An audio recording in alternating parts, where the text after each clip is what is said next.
Hola, ¿qué tal amigos? ¿Cómo están? Muy buenas noches. Yo soy Ezra Chabot y esto es Dinero y Poder. Los indicadores económicos del país no han tenido los mejores resultados en los últimos meses debido a la pandemia por el coronavirus. Esta mañana se anunció que la inflación se ubicó en 4.1% en la primera quincena de septiembre, por encima del rango de Banco de México fijado en 3%, más menos 1.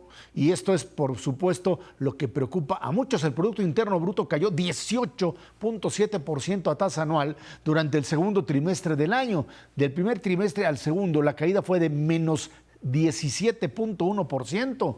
La inversión fija bruta no tuvo mejor suerte. En el mismo periodo retrocedió el 34% a tasa anual. La caída del primer trimestre al segundo fue de 29.8%. En medio de este panorama, Goldman Sachs ajusta la perspectiva de la economía nacional para este 2020, el crecimiento, o más bien el decrecimiento, a menos 9.8 desde el 8.5 anterior. Luis Miguel González, Ernesto Cervera, ¿cómo está? Muy buenas noches. Buenas noches. ¿Qué tal? Muy buenas noches. Luis Miguel, estos datos nos hablan de una situación en donde pues ya sabíamos que por ahí andábamos, pero el punto aquí, te preguntaría así de saque, es si esto es ya el final, la caída total, o podríamos ver en datos de consumo, en datos de demanda, si podríamos decir empezamos a salir del hoyo o todavía estos datos nos hablan de una dependencia de lo que podríamos llamar este mundo de la pandemia que no permite crecer. Yo diría que no, en esa famosa sopa de letras no se dio la recuperación en V, y creo que hay muchas cosas que decir. Primero, la recuperación está siendo mucho más lenta y mucho menos profunda de lo que se esperaba. Número dos, la recuperación no alcanza a todos. Por eso vale esa expresión de que la recuperación tiene forma de K. Unos van para arriba y otros van para abajo. De los datos que dabas, cada uno tiene su propia historia. A mí me preocupa de todos la inversión, por una razón muy simple. La inversión no solo es una fotografía del momento actual, sino una especie de ventana que nos permite asomarnos al futuro. Si la inversión va muy baja, significa que las perspectivas de crecimiento, de recuperación en los próximos periodos son muy complicadas. La inflación, que fue el primer dato con el que empezaste, Ezra, nos da una fotografía de cuál es el margen de maniobra que tiene el Banco Central. Lo que nos está diciendo el dato de inflación es ya no hay mucho margen para bajar tasas de interés, y yo diría que en conjunto todos los indicadores nos hablan de una nueva normalidad donde la economía se achicó. Esta va a ser la nueva realidad a partir de la cual tenemos que reconstruir. Aguas con el dato de inversión que eventualmente va a pegar también al consumo. Ernesto, en este sentido, el hecho de que las exportaciones se conviertan en el único mecanismo, dicen que eventualmente, a ver qué pasa con la economía norteamericana, si finalmente les dan otro apoyo más, se supone que sí, pero eso todavía está en el aire. Esto podría ser, digamos, el único jalón, dice el propio Luis Miguel. Pues sí, pero el dato de inversión no funciona, ya lo sabemos. Basarse solo en la propia exportación como única cadena, por ahí vamos.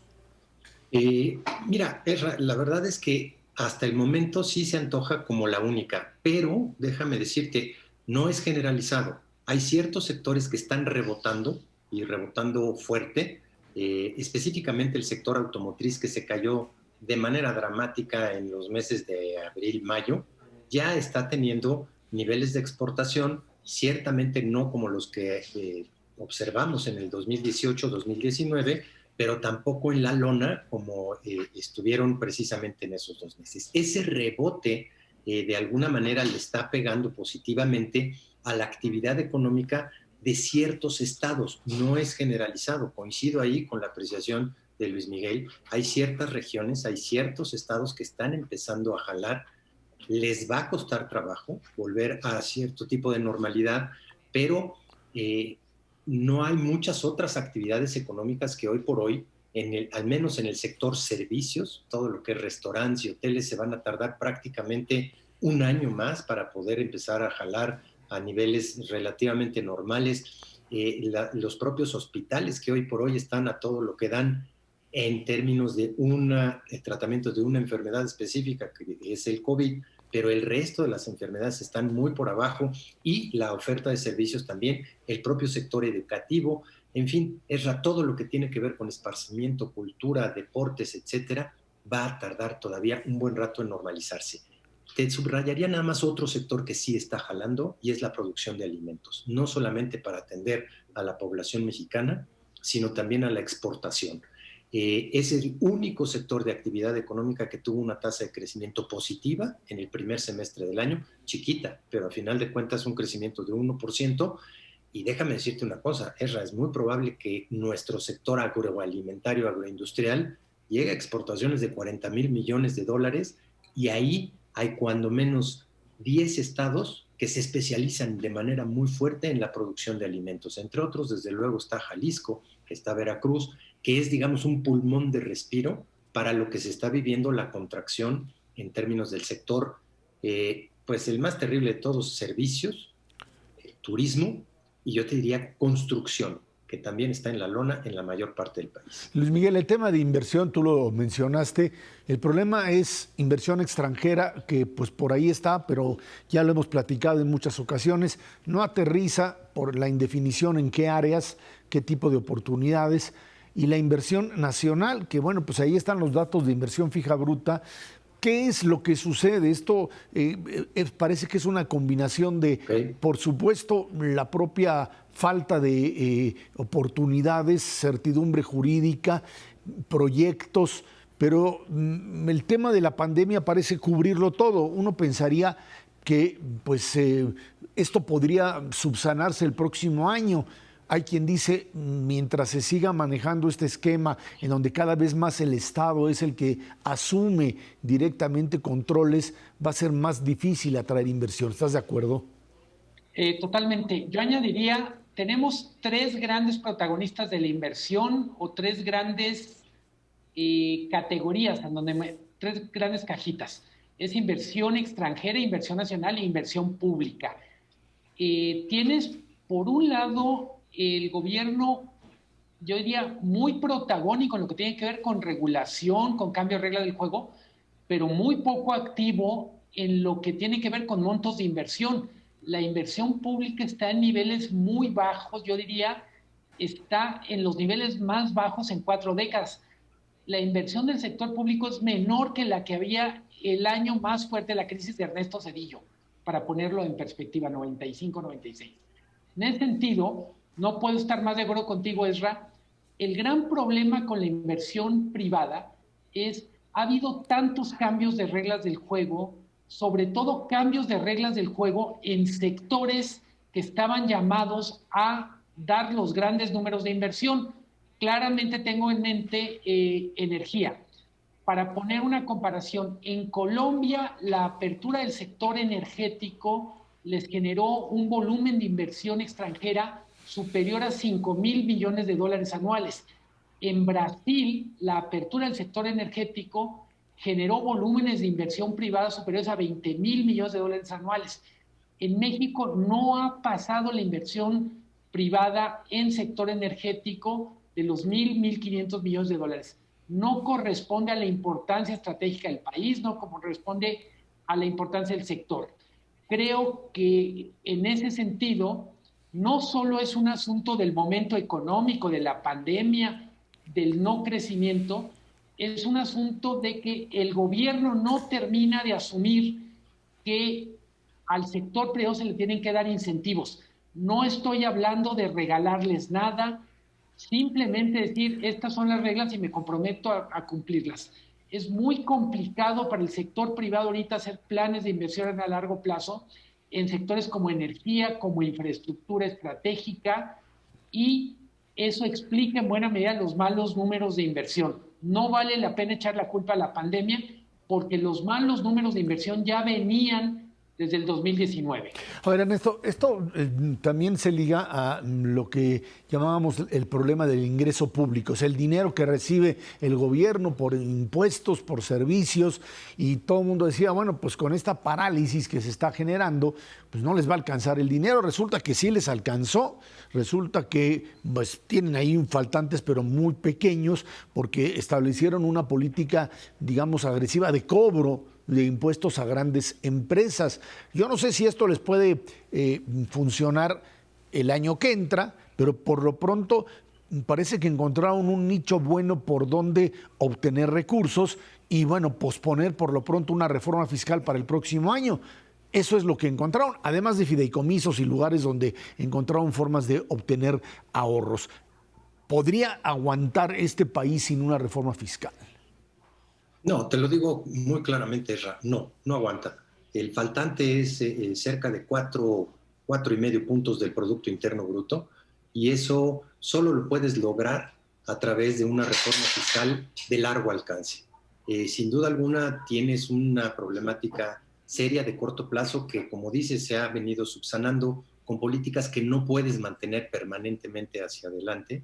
De todas maneras, ya se notan cierto tipo de estragos en materia de IVA, en materia de ISR, y en ese contexto, Esra, yo te diría, si no le entras a la parte específica de una reforma que toque tarde que temprano el IVA, Esra, no te va a alcanzar el dinero, o vas a tener que seguir haciendo las políticas que hemos venido observando, no solamente en esta administración, sino en administraciones pasadas. Recortes de gastos, uno tras otro, y déjame decirte, el único gasto que no tiene padrino, que es el que más se reporta, es precisamente la inversión, y por eso los números que nos ofrecía Luis Miguel hace un momento, el sector público está invirtiendo menos de 2,5% del Producto Interno Bruto para que este país crezca a tasas cercanas al 4,5% en promedio por año.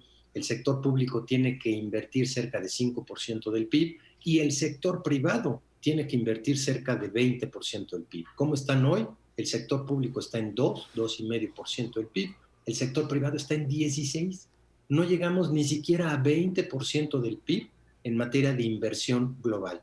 Así no se puede crecer, Esra, y pues lo sabemos, lo que inviertes hoy es tu capacidad de crecimiento en el futuro. Está realmente pues distorsionada, y específicamente para el sector público concentrada en tres. Evidentemente Dos Bocas, el Tren Maya, y tienes el aeropuerto de Santa Lucía. Eso no le toca al país en su conjunto. ¿Dónde están todos los proyectos carreteros? ¿Dónde están los portuarios? ¿Dónde está toda la infraestructura que requiere este país para salir adelante? Con la cooperación del sector privado también, desde luego, en un plan de infraestructura que se ofreció el año pasado y que hoy solamente tiene 6 proyectos, 6 carreteros y 1 de comunicaciones. Eso es todo lo que hay de proyectos de infraestructura para este país. Luis Miguel, ¿ves alguna perspectiva en ese sentido que pudiese cambiar en el próximo año, quizá después del proceso electoral? No, el presidente no ve con buenos ojos una reforma fiscal, y yo solo problematizaría diciendo, México necesita una reforma fiscal, pero no cualquier tipo de reforma fiscal. Mi posición es mejor no tener una reforma fiscal que tener una mala reforma fiscal. ¿Qué elementos debería considerar la reforma que yo considero necesario? Lo decía Ernesto, por un lado acabar con el tabú del IVA, pero por otra parte entrar en serio al sector informal. 60% de la población trabaja en la informalidad, más o menos entre 20 y 25% del PIB. Y luego tenemos un tema que ha aparecido en la disputa con los gobernadores. Una reforma fiscal necesita un nuevo arreglo institucional donde los gobiernos locales se esfuercen más, pero también reciban más. Si lo que tenemos en ese sentido es una reforma fiscal que solo fuera confiscatoria, que solo fuera productora de símbolos de los ricos contra los pobres y ese tipo de cosas, creo que a la larga estaríamos peor que como estamos. Y una sola cosa, sí hay que destacar lo que está haciendo el SAT por una razón. El aparato de cobranza fiscal es muy ineficiente. Lo que creo es que teniendo un SAT empoderado, mucho más activo, necesitarías para compensarlo una actitud de promoción económica mucho más agresiva que la que tenemos. Pongo el caso de las refresqueras. Está muy bien que les cobres impuestos que no les habías cobrado, pero al mismo tiempo no puedes mandar el mensaje que están vendiendo veneno embotellado y esperar que sigan invirtiendo como si no pasara nada. Bueno, pues ahí está el planteamiento. Queda claro que pues se trata todavía de una reforma que no aterriza y que por lo pronto, como decía Luis Miguel, estamos ante una situación en donde los gobernadores, muchos de los gobernadores, ya no están dispuestos a seguir colaborando en un esquema fiscal en donde consideran que ya no hay la mayor o la menor más bien posibilidad de establecer un acuerdo con el gobierno central. Y esto trae choques y trae pues estas diferencias e incluso rupturas de orden político en medio del inicio de una campaña electoral. Vámonos a una pausa y de regreso la elección de dirigencia en Morena, otro asunto que revienta. Esto es Dinero y Poder.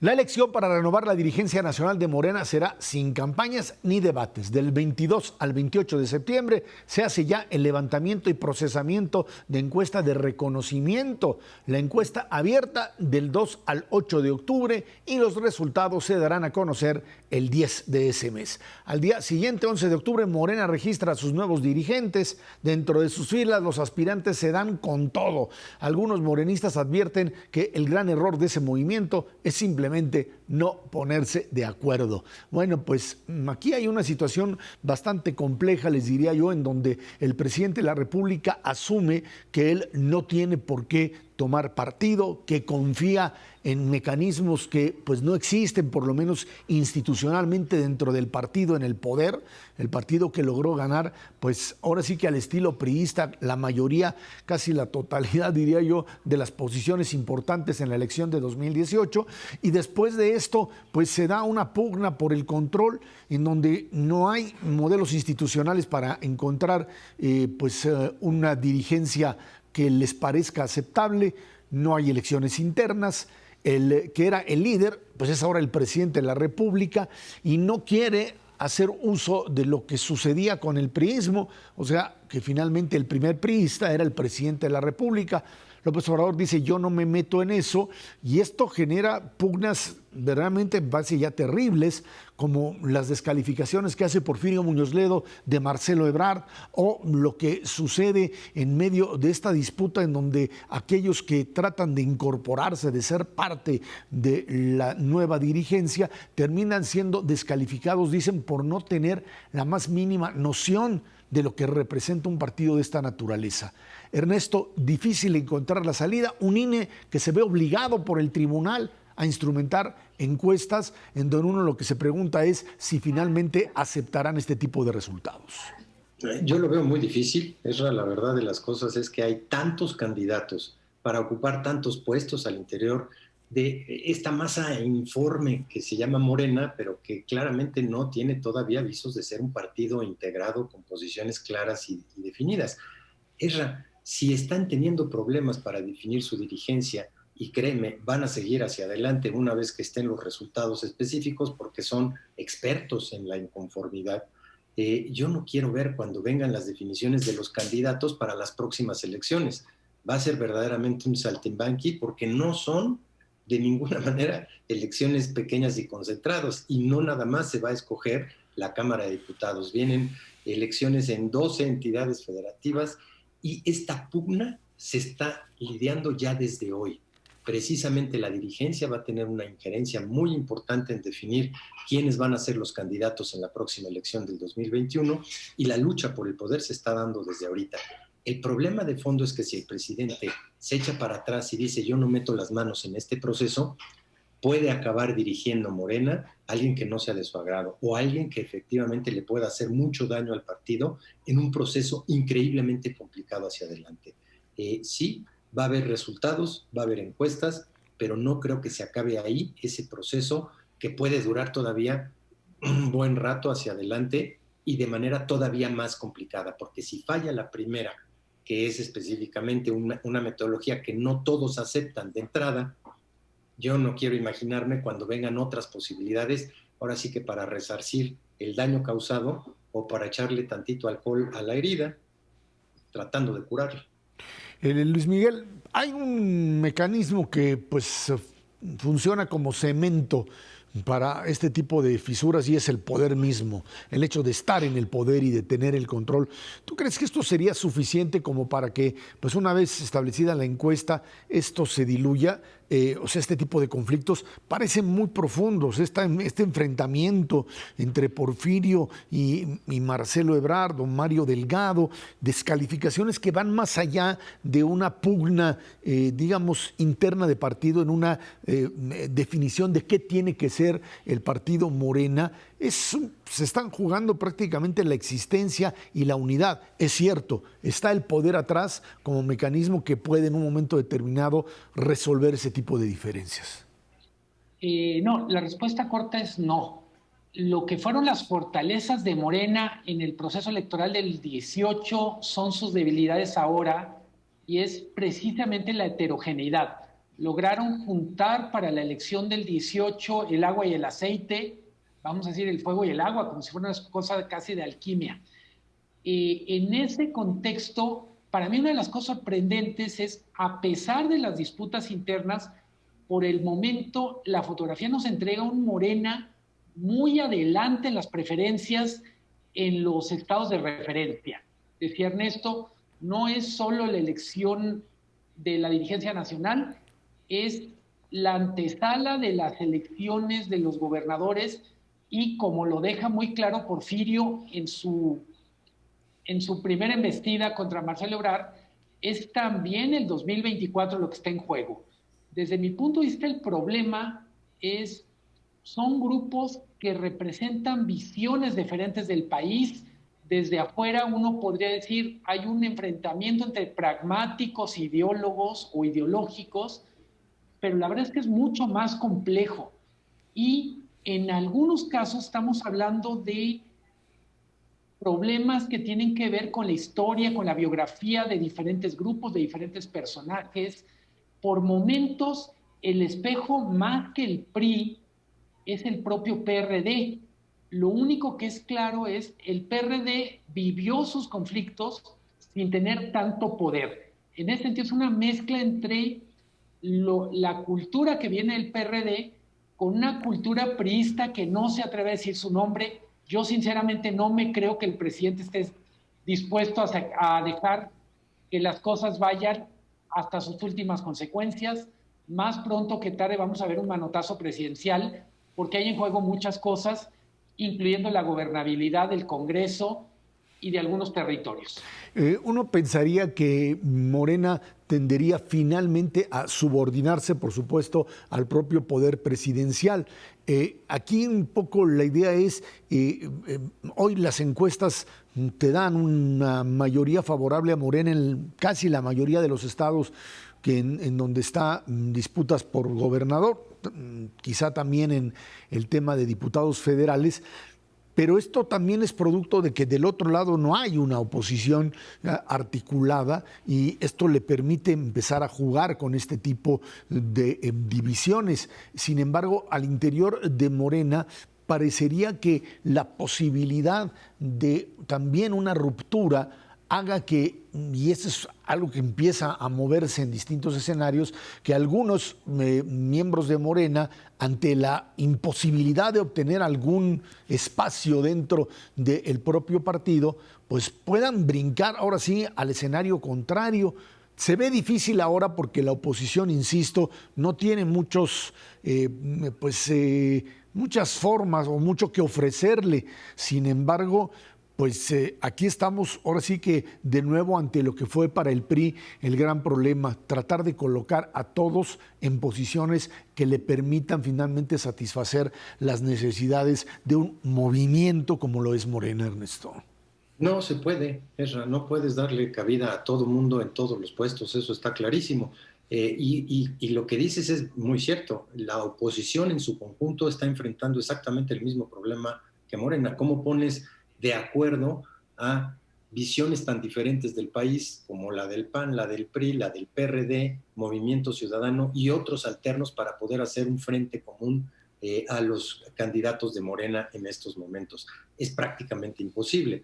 Estamos lejos todavía de la elección, pero sin duda alguna debería de estarse platicando ya de algún tipo de movimiento para ponerse de acuerdo en. Yo te diría, está complicado, pero a final de cuentas no está exento de eso que tú dices. Claramente los que no encuentren cabida en esta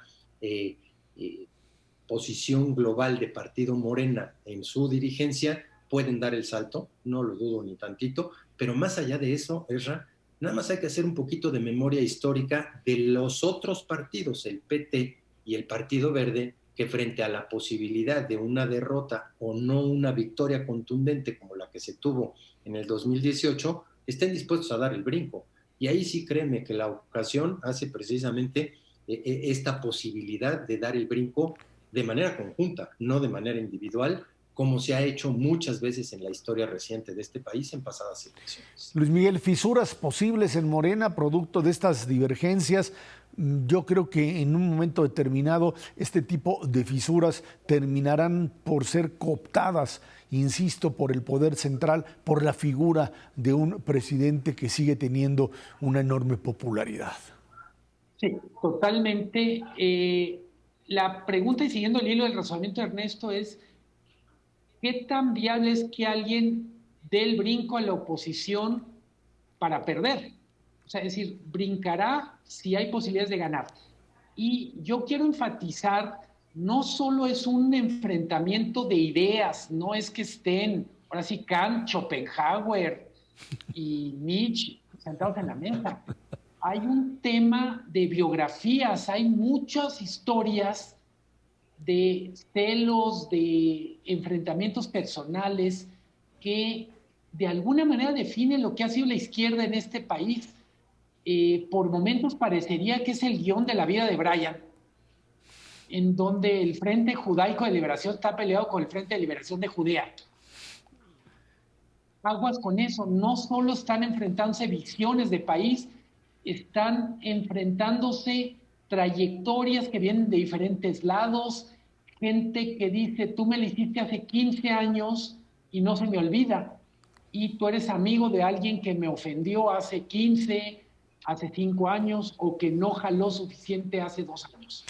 Aguas con eso también. Aguas con esto. Hay ajustes de cuentas, sin duda alguna, ajustes de cuentas que también normalmente en política se dejan pasar, pero luego cuando pues los temas son demasiado violentos, pues hay aquellos que simplemente quieren cobrar a cualquier precio. Vámonos a una pausa y de regreso Ricardo Anaya. Empiezan a regresar, dicen, el retorno de los brujos a la política.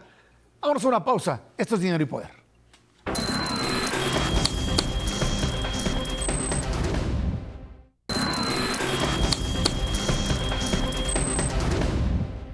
El ex candidato presidencial del PAN, ¿se acuerda usted? Ricardo Anaya, Riquín Canallín, por ahí le decían, anunció su regreso a la política nacional. Dijo que ante los problemas que se están acumulando y ante la falta de soluciones, lo correcto es estar presente, señalar el desastre y participar y ayudar a remediarlo. Explicó que se alejó de la política para darle espacio al ganador, pero que esa misma razón lo trae de regreso. El presidente López Obrador dijo no tener comentarios sobre la reaparición del panista, pero quien sí trajo comentarios fue Santiago Nieto, que inmediatamente que sacó la cabeza dijo, por cierto, a este lo estoy investigando porque anda metido en el asunto de Brecht y recibió dinero, y bueno, ahí están.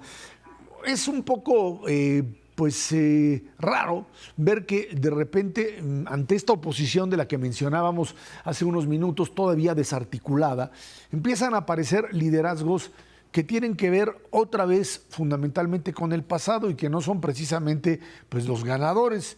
O sea, un Ricardo Anaya que pues en Acción Nacional terminó por un lado perdiendo, enfrentando enormemente al partido a tal grado que generó esta colisión con el propio Felipe Calderón. Ahí, por supuesto, para un tango se necesitan dos, y ahí los dos tuvieron que ver con esta fragmentación que también le pegó fuerte al PAN.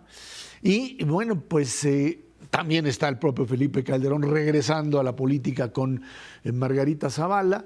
Está también, por supuesto, se dice que Vicente Fox quiere regresar también para ser diputado. A mí me parece que aquellos, en el caso de Calderón y de Fox, por supuesto, que ya tuvieron su oportunidad, lo hicieron como lo hicieron, independientemente de lo que suceda, bueno, pues tendrían que estar haciendo otra cosa y no peleando otra vez en la política, porque lo hicieron desde el puesto más alto y asumieron las consecuencias de esa responsabilidad, pero bueno, pues quieren volver a entrarle al asunto y pues habrá que ver cómo les va.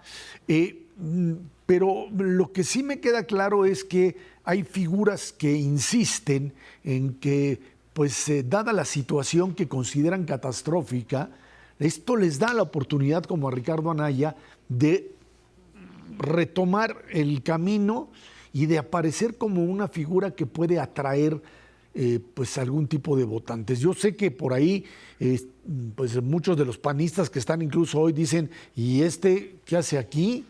¿A qué horas aparece después de todo esto? ¿Y por qué va a moverse? Los tuits de Felipe Calderón, pues sí, por supuesto, van en el mismo sentido. Él ya no está en el PAN, pero también le pega. Y empieza a enrarecerse el propio ambiente de una oposición con figuras que, pues finalmente, su apuesta política fracasó porque no pudo o no tuvo la capacidad ni de convocatoria ni de solidificación de un proyecto, Luis Miguel. Ricardo Anaya tuvo 13 millones de votos en el 2018. Obviamente muy abajo de López Obrador, pero también bastante arriba de José Antonio Meade. Fue el indiscutible segundo lugar, el Cruz Azul de la elección pasada.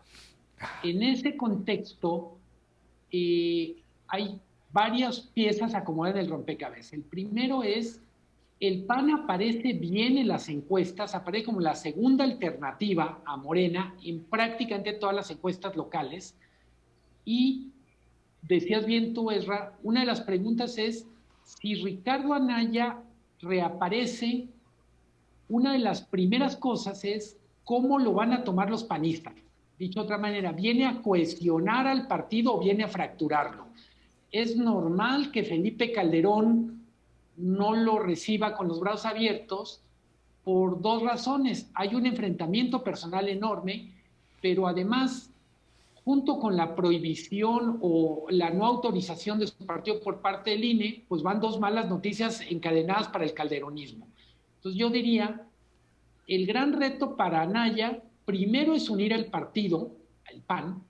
Lo segundo es establecer una narrativa que convenza ya no a los panistas, sino a la población en general, que no es una reedición del conflicto del 2018, sino un nuevo proyecto y, curiosamente, en parte por la propia historia de su campaña, yo diría, para poder hablar de futuro, Ricardo Anaya va a tener que explicar muy bien el pasado. No me gustó, me preocupa la aparición de Santiago Nieto, que le da la bienvenida, diciéndole hay un expediente en la UIF contra ti, pero en cualquier caso me parece que Ricardo Anaya haría bien en zanjar de una vez por todo el expediente de sus finanzas personales, sus cuentas, de tal manera que ese no se le vuelva a aparecer como una bomba de tiempo en los próximos meses, en los próximos años.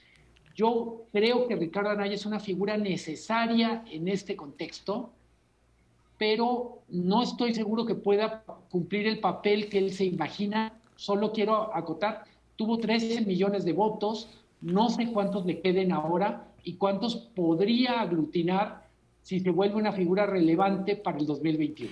Fuiste muy generoso con llamarlo el Cruz Azul. El Cruz Azul llegaba a las finales. Como que fue algo así como el Toluca o una cosa similar. Pero bueno, Ernesto, ¿cómo la ves? O el Toluca, ¿no? Dices tú. Sí, exactamente. Eso.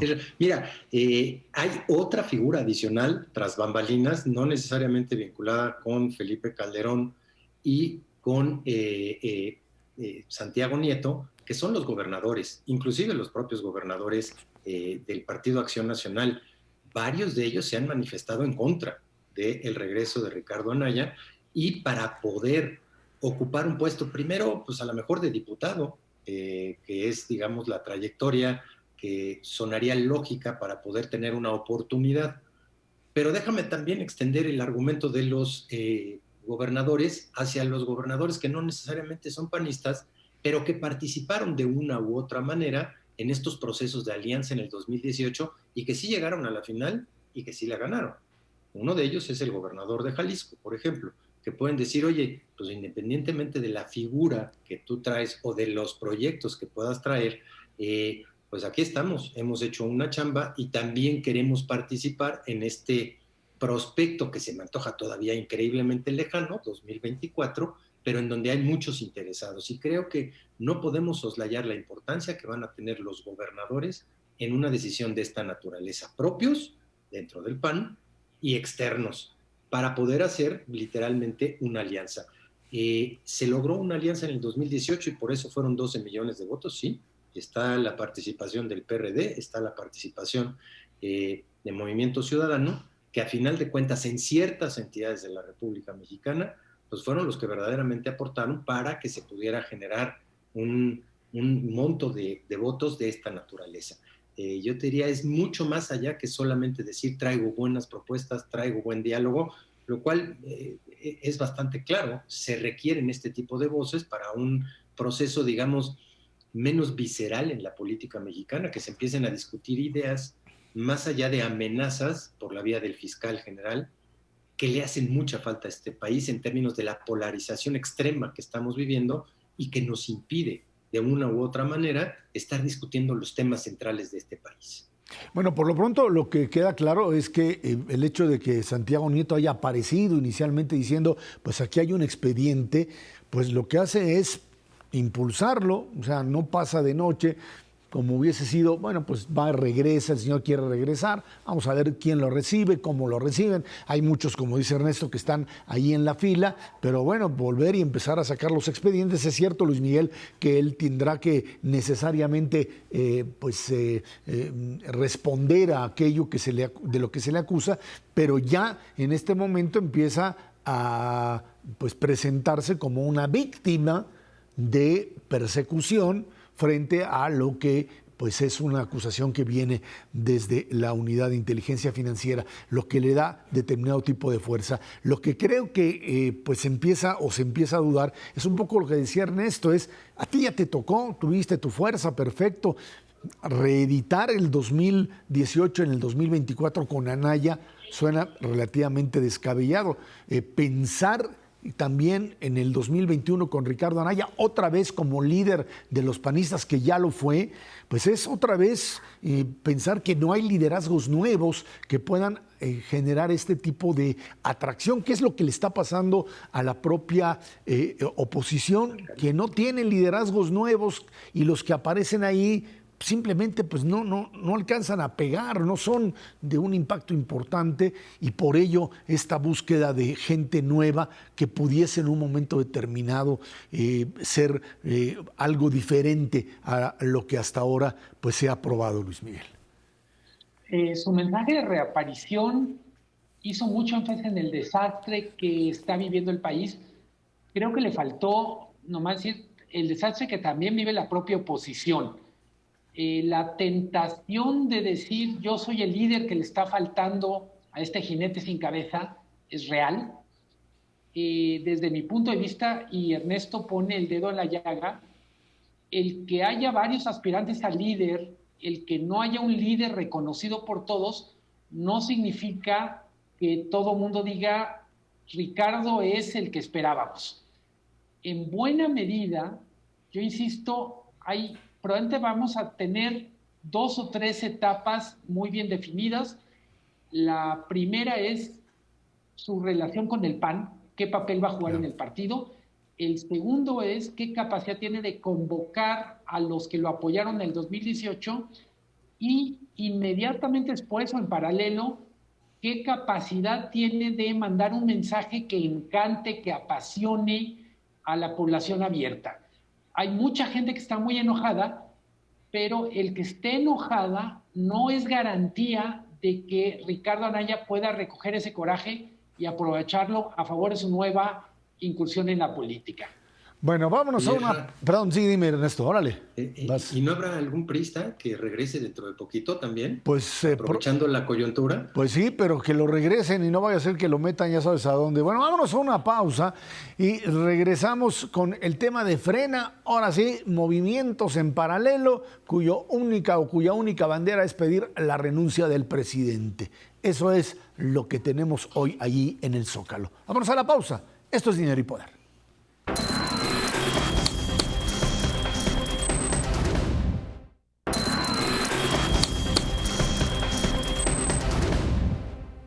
Los integrantes del movimiento Frente Nacional ante Andrés Manuel López Obrador, así se definen, llegaron al Zócalo de la Ciudad de México, pero solo se les permitió ocupar la mitad.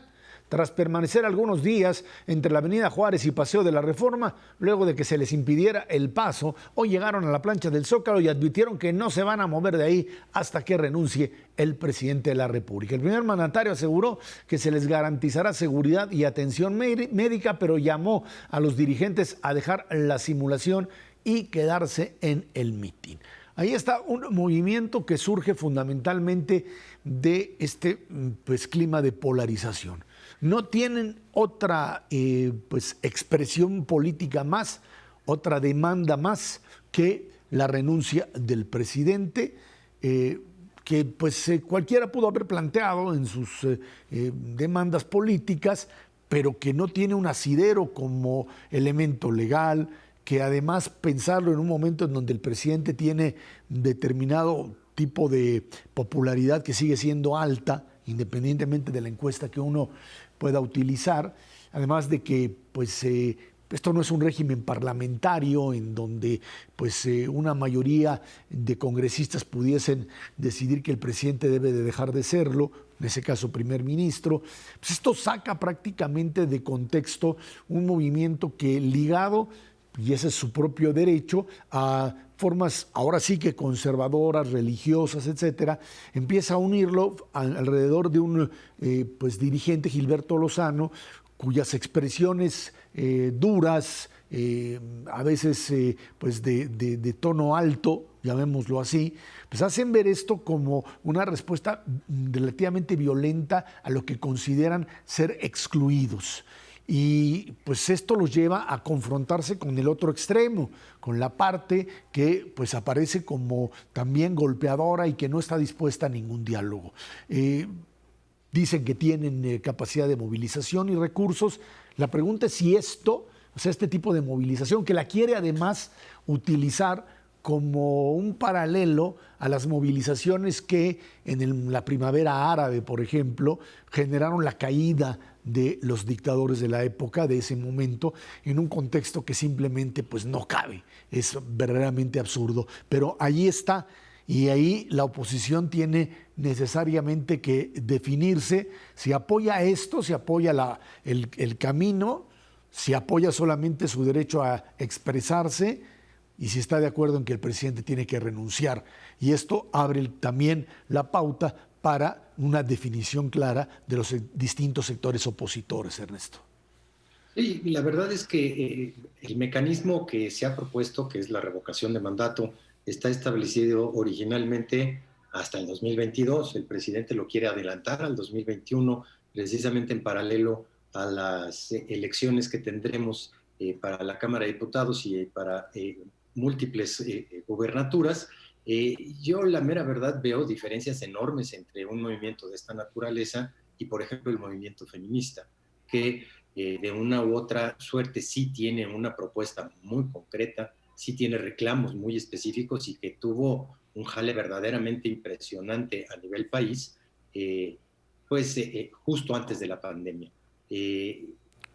Pedir nada más por pedir que renuncie el presidente sin tener un sustento específico legal de por qué lo quiere hacer, de por qué quiere solicitar, cuando existe además un mecanismo específico como es la revocación de mandato, que ciertamente no está aprobada al 100% en términos legales, pero ni en términos de cuándo se realizaría este proceso, pues sí, no cuenta ni con el respaldo generalizado de la ciudadanía, no cuenta con el respaldo de prácticamente ningún partido político y se arriesga a que sea un movimiento que específicamente vaya decayendo conforme tenga pues una cada vez menor apoyo de la ciudadanía, pero sobre todo cada vez menos apoyo pecuniario de quien quiera que lo esté financiando en el corto plazo, porque este tipo de movimientos no es gratuito y hemos tenido muchas experiencias en el pasado en México de diferentes facciones, de izquierda, de derecha, que viven precisamente de eso, de un plantón específico en una región específica y que se van prolongando y perdiendo importancia en el tiempo. Luis Miguel. La otra cara de la moneda de la enorme popularidad del presidente es que los que no simpatizan, a los que no les gusta, cada vez están más enojados. Le decimos polarización, pero a lo mejor deberíamos decir polarizaciones en plural y tratar de entender que Frena es parte de algo más amplio donde aparece el conflicto del agua en Chihuahua, donde aparecen algunas manifestaciones. Desde mi punto de vista, coincidiendo con ambos, contigo, Ezra, con Ernesto, me parece normal que sea un movimiento, vamos a decir, mal hecho en el sentido de no tiene un ideario, no tiene una estructura tan definida, pero en buena medida yo lo veo más en esto como una expresión, como un efecto secundario de muchas cosas que están pasando. Desde mi punto de vista, lo que más me interesa con Frena es entenderlo como un movimiento que expresa hasta qué punto mucha gente no se siente representada por los partidos políticos, no se siente a gusto con el presidente y tampoco está muy interesado en guardar las formas. Una cosa de la parte de formas y tiene más que ver con la ocupación simbólica de espacios que el propio presidente hace 14 años ocupó, Avenida Juárez, en la capital del país. Yo diría, no necesariamente va a ir languideciendo Frena, en buena medida porque la molestia, el coraje es real. En este momento es un movimiento que podemos decir clase mediero, de oposición, pero puede empezar a tomar contacto con otros movimientos, no ahora, y aguas, porque creo que son muchos focos prendidos. Insisto, esta es la otra cara, o la otra cara de una moneda donde aparentemente la popularidad del presidente es inamovible, es imbatible arriba del 50%. Aguas porque el otro 50% que no lo quiere está cada vez más enojado y no siente que la vía de los partidos sea la que les acomoda. Y creo que ahí el problema sería básicamente en el hecho de que el sistema de partidos, cuestionado por supuesto, pues se presenta finalmente como la única alternativa en una democracia representativa, y cuando este tipo de movimientos no tiene un cauce dentro de esta institucionalización, pues sucede lo que tú dices, Luis Miguel, en el sentido de movimientos que pues dan bandazos, que pueden generar apoyo en una o en otra sector social, pero que no sabes a dónde van a desembocar, qué es lo que te van a generar, hacia qué tipo de acción estarían dispuestos incluso a llegar, y por ello generar un mayor nivel de descontento y una acción social y política que puede ser mucho más difícil de manejar en el mediano y corto plazo. Luis Miguel. Sí, y yo te diría, con posibilidades de que se sumen otros, como decía Luis Miguel, movimientos que no necesariamente tienen que ver directamente con Frena, pero que de alguna manera no solamente se sienten enojados, yo añadiría la palabra amenazados en términos de su propio status quo, de su propio modo de vida, y que de una u otra manera están siendo aglutinados precisamente por este enojo, pero también por el sentimiento de amenaza. Evidentemente la toma de las instalaciones de la Comisión Nacional de Derechos Humanos es otro elemento adicional, pero podemos empezar a citar diferentes frentes que van haciendo agua a lo largo y ancho de la República Mexicana, que muestran precisamente este encono, este nivel de amenaza, pero que no necesariamente están siendo aglutinados de una manera positiva, propositiva, bajo un paraguas pues, que incite a la verdadera democracia que requiere este país. Y vamos a ver qué sucede este fin de semana cuando el movimiento de los pues jóvenes de Ayotzinapa, llamémosle así, que cada año conmemora la desaparición de los 43 normalistas, llega también a la Ciudad de México, llega al Zócalo y podría generar una confrontación muy, muy difícil de manejar. Ese es el gran dilema que tiene en este momento el propio gobierno de la Ciudad de México, y pues esta situación de enojo, decía Luis Miguel, de polarización, que pues ahora sí tendrá que manejarla, y que creo que el discurso oficial de generar este tipo de choque entre los buenos y los malos, pues nos lleva finalmente a una situación de dificultad de manejo del enojo, que en lugar de bajarlo, pues parecería ser que estamos dispuestos a meterle más gasolina al fuego, lo que sería verdaderamente terrible. Luis Miguel González, Ernesto Cervera, muchísimas gracias por estar aquí con nosotros. Gracias a usted, buenas noches, que nos ve y nos escucha todos los jueves aquí en el 11 Dinero y Poder. Por nuestra parte, muchísimas gracias y muy buenas noches.